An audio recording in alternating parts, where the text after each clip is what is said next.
बिस्मिल्लाहिर्रहमानिर्रहीम। अस्सलाम वालेकुम। आज बच्चों की फरमाइश पे कि मम्मा आज घर पे कुछ मीठा बनाया जाए, तो सोचा क्या मीठा बनाऊं। तो फिर मैंने कहा कि चलें आज बच्चों के लिए फ्रूट कस्टर्ड बनाते हैं, जो कि मेरे बच्चे तो बहुत खुश होकर खाते हैं।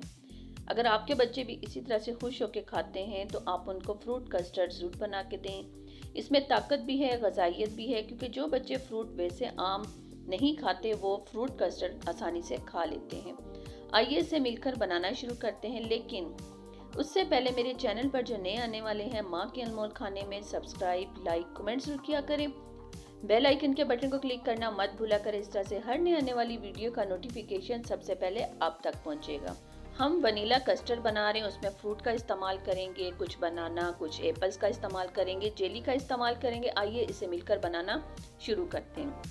बिस्मिल्लाहिर्रहमानिर्रहीम। यहाँ पर पानी में ही तकरीबन मैं 2 टेबल स्पून वनीला कस्टर्ड का इस्तेमाल कर रही हूँ। जो फ्लेवर आपको पसंद है या आपके बच्चों को पसंद है आप उसका इस्तेमाल कीजिएगा।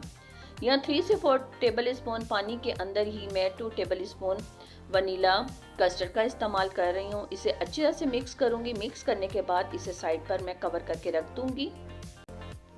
पानी शामिल करेंगे। पानी शामिल करके इसे अच्छी तरह से मिक्स करूँगी ताकि इसके अंदर कोई गुठली ना रह जाए।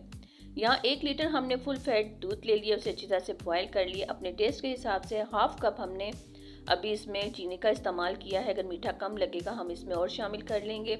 वनीला कस्टर्ड जो हमने मिक्स करके रखा हुआ था वो इसके अंदर डाल देंगे। साथ साथ इसको अच्छी तरह से मिक्स करते जाएंगे ताकि इसके अंदर कोई गुठली ना रह जाए।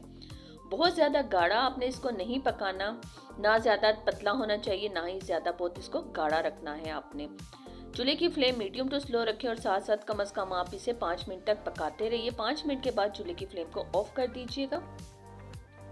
यहाँ रेड जेली और ग्रीन जेली हमने पकाकर पहले से रख दी थी ताकि आपका ज़्यादा टाइम ना हम ले। अब इसकी कटिंग आप अपने हिसाब से कर सकती हैं, क्योंकि बच्चे कस्टर्ड में जेली हो किसी भी फ्लेवर की बच्चे बहुत खुश होकर खाते हैं। यहाँ पर जो कस्टर्ड हमने रेडी किया वो ठंडा हो चुका है।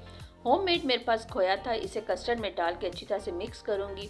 अगर आप चाहें तो कस्टर्ड को पकाई के दरमियान ही आप ये इस्तेमाल कर सकते हैं, लेकिन मैं यहाँ पर ठंडा होने के बाद इस्तेमाल करूँगी, क्योंकि ठंडा होने के बाद अगर आप इस्तेमाल करें उसका अपना ही एक टेस्ट आता है खोए का। यहाँ हमने 4 से 5 बिस्किट ले लिए, उसका चूरा करके नीचे हम डालेंगे किसी भी बर्तन में।